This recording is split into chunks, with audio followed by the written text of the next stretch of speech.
Eu sou Gabriela Costa, consagrada da Comunidade Católica Família em Missão, aqui em Fortaleza. Tenho 24 anos e vim no Congresso Nacional Católico, CONACAT, contar um pouco do meu testemunho, da minha história de vida e de salvação. Bom, eu nasci numa família católica, tive colégio católico e eu pude, durante a minha vida, saber um pouco dessa existência de Deus, bem por cima, na primeira comunhão, o que Deus era, que existia a palavra de Deus, enfim. Mas eu era uma jovem muito insegura, eu tinha um sentimento muito grande de inferioridade, de incapacidade, principalmente porque eu me comparava muito às pessoas, me comparava à minha irmã, aos meus colegas, e eu me deixava muito ser influenciada pela opinião das pessoas e era aquela típica Maria vai com as outras, que seguia o que as pessoas diziam que eu tinha que fazer ou que as pessoas faziam, mesmo que muitas vezes eu não concordasse. Então, aos 13 anos, mais ou menos, foi que começou esse meu encontro com o mundo, uma vivência fora do ninho familiar. Eu assisti um filme que se chama Aos 13, esse filme influenciou muito na minha vida porque ele mostrava o que uma adolescente fazia com bebida, droga, homossexualismo e várias outras coisas que ela se sentia muito livre.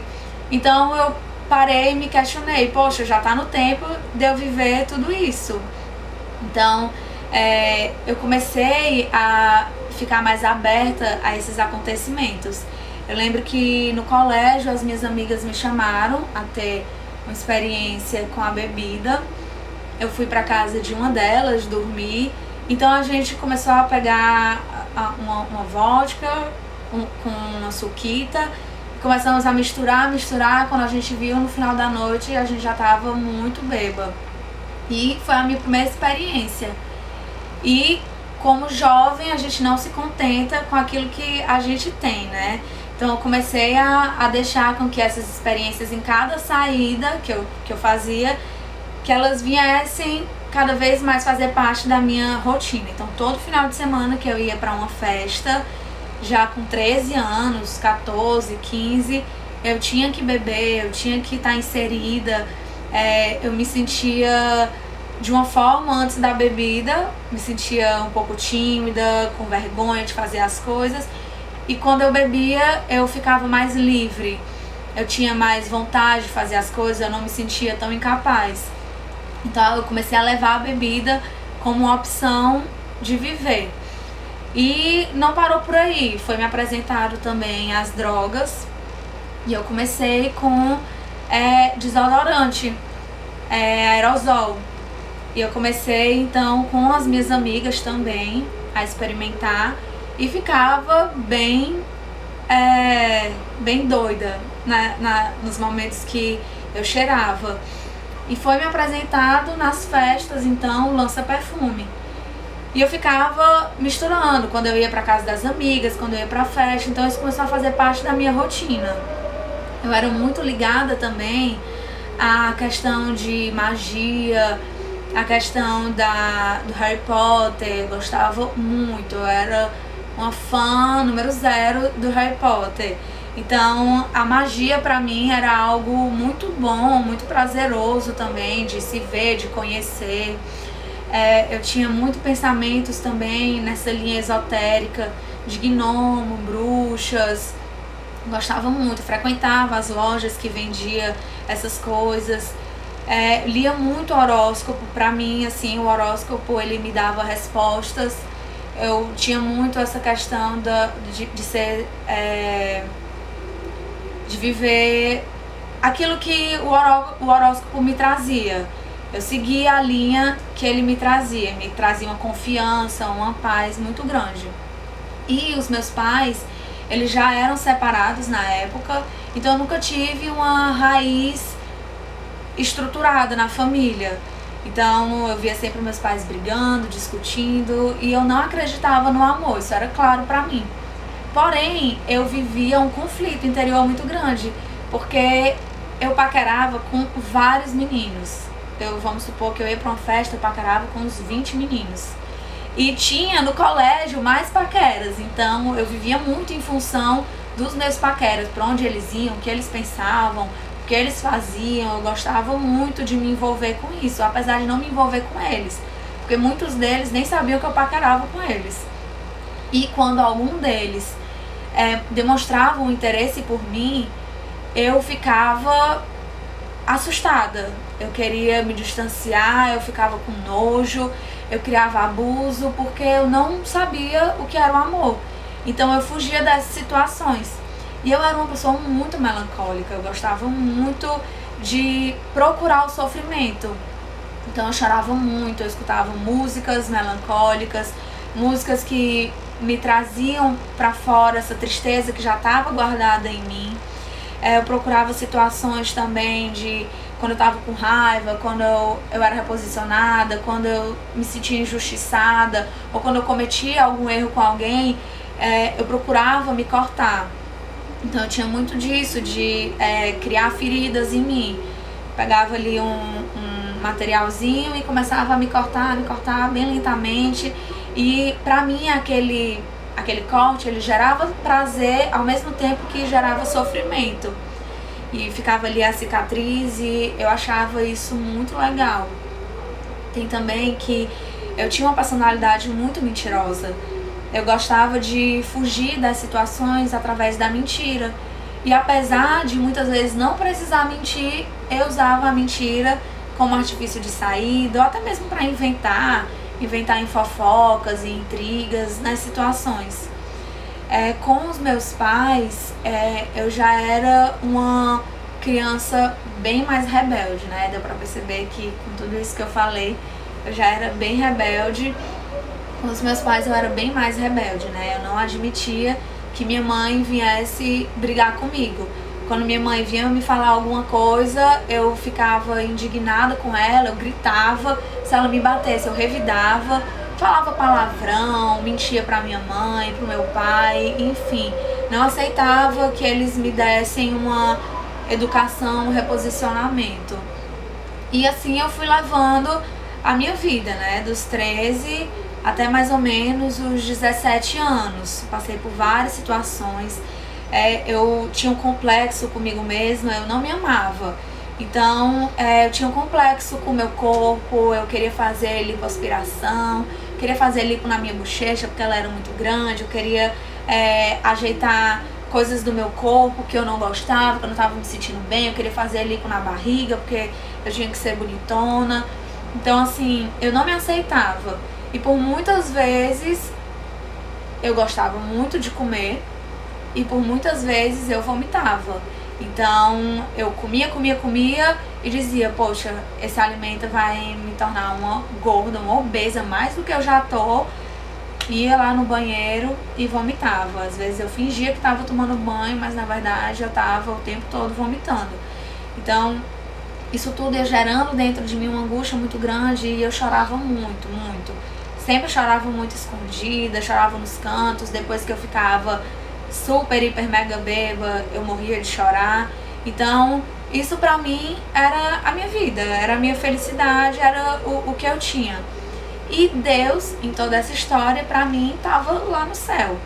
Ele era um ser muito distante de mim. Não fazia parte da minha rotina, do meu dia, eu não rezava nem uma Ave Maria, nem um Pai Nosso. Eu vivia a minha vida e Deus estava lá em cima, não sei fazendo o quê. Pra mim ele era bem distante mesmo. Foi então que eu estava em um carnaval. E nesse carnaval, um colega nosso faleceu. E com esse falecimento dele, a família dele juntou um grupo de consolo. Então a gente se reunia para tanto consolar os pais quanto os amigos em si. E lembrar dele, as memórias dele, a gente partilhava, era muito legal. E eu me lembro que nesse grupo, ainda não era um grupo de oração intitulado, mas nesse grupo a gente rezava. E eu chorava muito, muito, muito. E o que era interessante é que o choro, ao invés de produzir em mim um vazio e uma tristeza, era um choro que consolava, um choro que trazia uma paz pro meu coração. E eu não entendia o que era isso que estava acontecendo. Eles falavam de Deus, falavam dos santos, e eu ficava meio que ainda boiando, não entendia muito o que estava acontecendo, mas eu me deixava levar. E eu continuava com os meus pensamentos da época. Eu era extremamente a favor do aborto, eu era extremamente a favor do movimento feminista, eu apoiava elas, apesar de nunca ter feito parte do movimento, eu apoiava tudo que elas pensavam, eu achava que eu tenho os meus direitos, eu tenho direito sobre o meu corpo, eu tenho direito sobre aquilo que eu vou fazer. Eu tinha uma competição com os homens, eu não aceitava o papel dos homens, eu competia mesmo, eu tinha que ser maior, eu tinha que ser mais, eu tinha que ser melhor. Então eu vivia muito ainda esse conflito. E esse grupo foi me formando, foi me deixando mais dócil nos pensamentos, apesar de eu não mudar nada da minha postura. Foi então que eu entrei em uma comunidade e comecei a participar, enfim, de um grupo de oração. Porque uma senhora, membro de uma comunidade, chamou para que a gente participasse, já que estava tão grande esse grupo que se reunia em um prédio, que a gente participasse então da comunidade dela, do espaço. Então eu fui no embalo, né? Todos os meus amigos foram, os amigos do colégio, enfim, que estavam lá no carnaval, todo mundo foi. Eu fui também. E passei uns 6, 7 meses nesse grupo. E era muito interessante porque rezavam por mim durante o grupo e falavam assim, que Deus ele queria fazer mais parte da minha vida, porém não sabia como abrir o meu coração. E algumas vezes falaram de uma chave, que eu tinha que abrir o meu coração. Senhor, que chave é essa, né? Se tu existe, se tu tá pedindo isso pra mim, então abre o meu coração porque eu não sei o que fazer. Foi então que surgiu a oportunidade de eu fazer um seminário de vida no Espírito Santo. Então eu fui, porque eu queria conhecer que Deus era esse, que se apresentava. Na época eu já chorava muito, porém esse choro ele preenchia o meu coração, eu saía com uma leveza, não saía mais com aquele vazio que tinha dentro de mim. Então eu me entreguei, fui para esse seminário. E no seminário eu tive uma experiência muito forte. Eu ainda não sabia assim dessa presença de Deus, mas na sexta-feira, no primeiro dia do meu seminário, eu falei assim: Senhor, se tu existe, eu quero que tu me faça um milagre. Eu tinha uma dor no cóccix muito grande. Muitas vezes nas peças e pregações a gente ficava sentada no seminário, sentada no chão.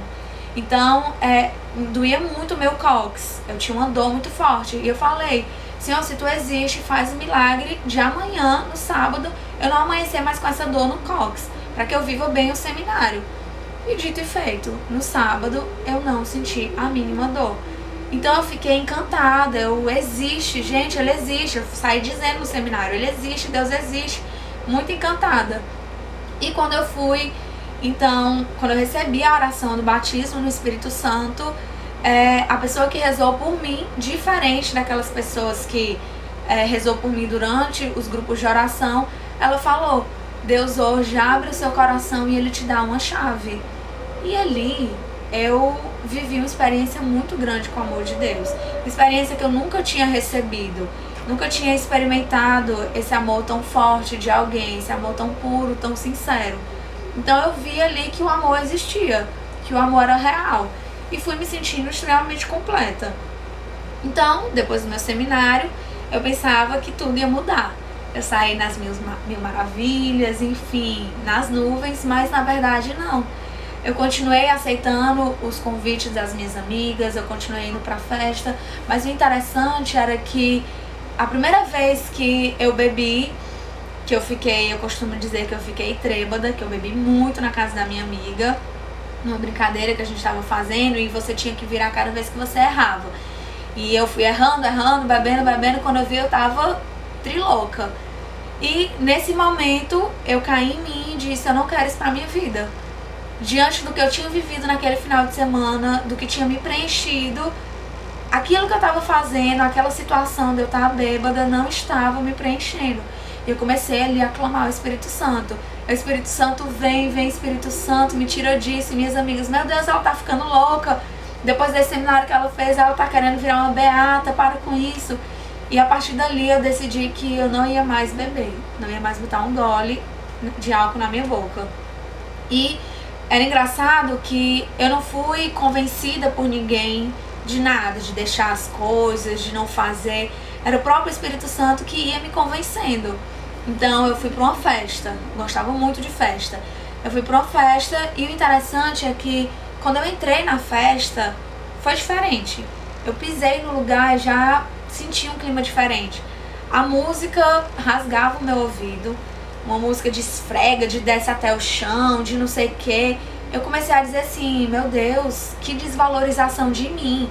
Eu não posso permitir que essa música entre no meu coração, que essa música seja verdade na minha vida. E aí eu fui vendo como os homens olhavam para as meninas, eu fui ficando assustada.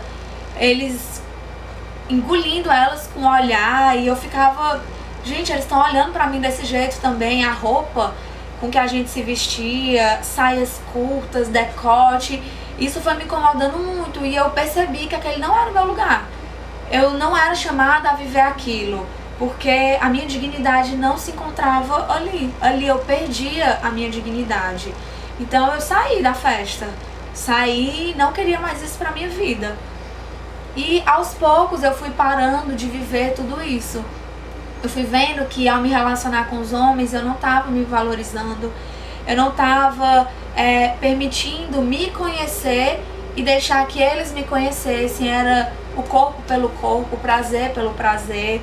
Então eu não fazia ali com que o meu coração se preenchesse. E todas essas situações que causavam vazio no meu coração, eu fui cortando. Claro que com a graça de Deus. Foi então que eu conheci o Paulo e a Lívia, os meus fundadores, e eles foram ali me ensinando a doutrina da igreja, me ensinando a verdade de Cristo. Então eu aprendi que o demônio é o pai da mentira, eu aprendi que a verdade liberta, aprendi que a magia, que toda essa linha esotérica também não era a favor, não agradava o coração de Deus. Aprendi que ser a favor do aborto é um egoísmo muito grande, que eu não deveria ser nem a favor do feminismo nem do machismo. Eu deveria assumir o meu papel de mulher e deixar com que o homem assumisse o papel dele de homem, e que ali a nossa identidade construída a gente visse no equilíbrio da vida, onde Deus nos levava, a felicidade que Deus nos chamava. Então eu percebi que a minha dignidade ia voltando. Então Deus começou a fazer um processo muito lindo também dentro da minha casa. A partir do momento que eu assumi essa postura de igreja, essa postura de cristã, Deus começou a entrar na minha vida, na minha história. Então eu não falava com o meu irmão há 7 anos, a gente vivia na mesma casa, a gente não se falava, eram 2 estranhos. A gente não se comunicava nem oi nem tchau. E foi em um dos retiros que eu fiz, Deus ele me chamou a retornar esse amor pelo meu irmão, a retomar esse encontro com ele. E foi muito interessante porque meu irmão ele era ateu. E foi todo um processo lindo de conversão que Deus foi fazendo comigo e com meu irmão, desse restabelecimento desse laço afetivo como irmãos. Foi muito legal. Eu tinha horror à criança, eu tinha pavor à criança, e também em um retiro, em oração, Deus me mostrou a pureza que a criança tinha. E eu desprezava muito minha irmã. Na época ela tinha uns 5 anos de idade e eu com 18 mais ou menos. E ali eu chamei minha irmã depois do retiro e pedi desculpas por tudo que eu tinha feito com ela, por todas as vezes que eu ignorava, que eu maltratava com as minhas palavras, com o meu jeito, e que eu estava decidida ali a amar os pequeninos de Deus, né? A ter esse coração também de criança. E o interessante é que em 2009 Deus me permitiu passar por uma provação na minha vida com 18 anos. Eu tive câncer de pele. Deus me revelou que eu estava doente e que eu já estava curada. E a promessa desse câncer era que eu e minha casa serviremos ao Senhor. E eu assumi essa verdade na minha vida, que eu e minha casa serviríamos sim ao Senhor. E através da comunidade Família em Missão, eu fui permitindo que Deus, ao devolver a minha dignidade pela verdade vivida no Evangelho, por essa radicalidade, eu fui permitindo que Deus reconstruísse a minha vida, a minha história, o meu laço com os meus pais, porque eu era muito ruim com o meu pai, eu não aceitava a forma que meu pai me amava. Para mim ele só me amava através do dinheiro, para mim ele não me dava amor, e o laço com o meu pai foi restabelecido, eu perdoei o meu pai, e eu comecei então a ter esse encontro de amor na minha família. E a minha família hoje tem experimentado também a devolução da dignidade, através do carisma Família em Missão. E o mais interessante é que Deus, ele nos completa, ele não deixa a obra dele incompleta. Deus entrou na minha afetividade também, Deus curou a minha afetividade, eu tenho entrado no processo de cura, e ele me deu um presente, né? O meu namorado, hoje a gente namora há 4 anos e meio, e a gente tem planos de casamento, a gente vive a castidade, a gente vive essa união santa em Deus. E eu comecei a aprender a, em tudo na minha vida, levar a Deus. Hoje eu sou igreja, eu assumo essa postura de igreja e levo em todos os lugares da minha vida a igreja. Seja no trabalho, seja na faculdade, seja com a minha família, com os meus irmãos de comunidade, para todo mundo. Então, assim, é um prazer muito grande contar a minha história de salvação, porque através de tudo isso que eu vivi, eu pude experimentar o milagre de Deus. Hoje eu não peço milagres externos, porque eu posso ver em mim a contemplação do próprio milagre de Deus. Deus me ressuscitou, Deus me fez uma nova mulher, uma nova pessoa através da sua graça. E hoje eu faço parte da comunidade como consagrada e sou muito feliz nessa vida doada com Cristo, descobrindo dons espirituais, descobrindo que eu sou capaz, descobrindo o amor que eu tenho por mim, me aceitando como mulher, me aceitando como eu sou, me aceitando em família. Hoje em dia eu já não tenho mais esses complexos de beleza, já não tenho mais esses complexos de inferioridade, porque eu sei que eu sou única aos olhos de Deus, eu sou única aos olhos do meu Criador. E é esse amor que eu tenho que corresponder todos os dias, ao amor maior, que é o amor de Jesus, que preenche a minha alma e que faz com que eu ame todos aqueles que Ele me confia. Então um beijo pra vocês, espero que esse meu testemunho de vida também possa trazer a alegria dessa entrega a Deus a você. Um beijo, prazer.